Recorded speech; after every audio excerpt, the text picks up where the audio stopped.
Lions, tigers, and porcupines. Oh my. Today we found another interesting animal to share with you.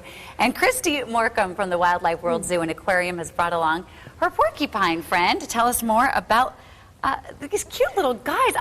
I've never been up close to a porcupine ever, yet alone a little baby. And they're just so cute. They are. They're really cute baby animals. They look like miniature porcupines. A lot of animals look different as they're younger, and then when they mature, they develop different qualities. But these guys are going to look the exact same when they're adults, but they'll be a lot bigger. When they're full grown, about 20 to 30 pounds, largest rodent in Africa. Wow, it looks like it wants to jump off my lap here.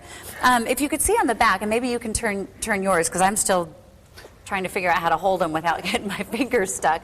These little white guys right here, these are what shoot out when they get nervous or when they get mad? Well, that's actually a misconception about these animals. Porcupines can't shoot their quills, but these are their quills. So when they get nervous or upset, what they're going to do is they'll make a lot of grunting sounds. I hear him grunting, actually. He's grunting over here. Yeah, these are little squeak grunts. These are baby sounds.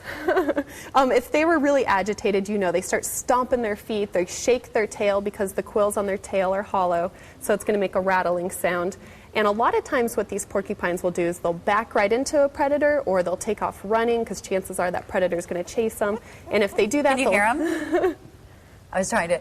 Are they born with these quills? Where are you going, buddy? They are born with the quills, but the quills are soft. The quills are soft for the first 1 to 2 weeks. These guys are about 2 weeks old. Then they are little, aren't they? Yeah. Then they'll harden. And so, what do these little guys eat? Well, they are herbivores, so they eat lots of different types of plants and veggies and fruits.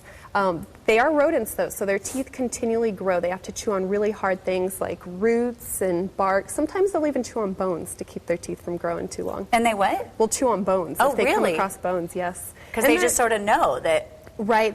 It's instinct that they have to chew on hard things so their teeth don't get too long. And the bones will help give them calcium, and they are opportunistic eaters, so sometimes if it's available, they'll eat carrion, which is dead meat. So where do you find porcupines? Well, these guys are from Africa. They're African crested porcupines found in places like the Sahara all the way down to South Africa. And they get the name crested porcupine. If you look on the top of their head, they have that little mohawk. They do. Can you see his little mohawk? There, you totally see it right there. That is definitely a little mohawk. And so the older they get, does their mohawk just get a little thicker? It does. It'll get longer. Their mohawk can go all the way down their back. And their quills will grow as well. Their quills can get anywhere from 1 foot to 2 feet long.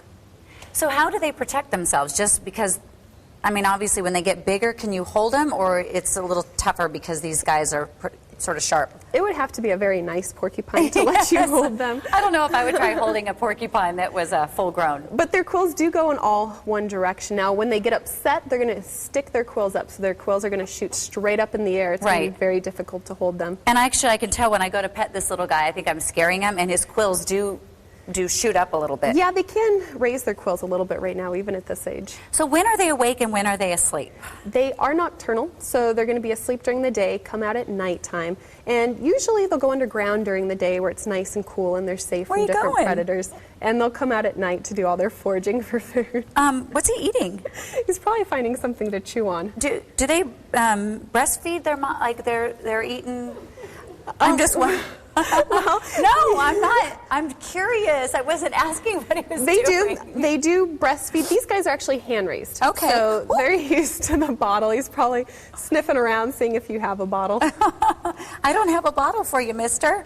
Well, they are. Oh, we didn't ask their names. Do they have names yet? We're still naming them. We're still in the process of naming them. Can we help? Definitely. Anyone have any ideas? Good suggestions. I'll take them back to Michelle, the zoo. Renee, Zathina? Okay, we've got Pokey. Prickly pear. Oh, prickly pear is really cute. How about prickly and pear?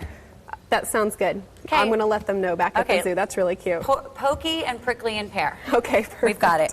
Okay, little guy. Next time I'll bring you some milk and we'll help you. Well, thank you very much for coming on the show. You're very welcome. My kids they TiVo me, and so they TiVo the show, and so they love seeing all the little animals. They're like, what was it like?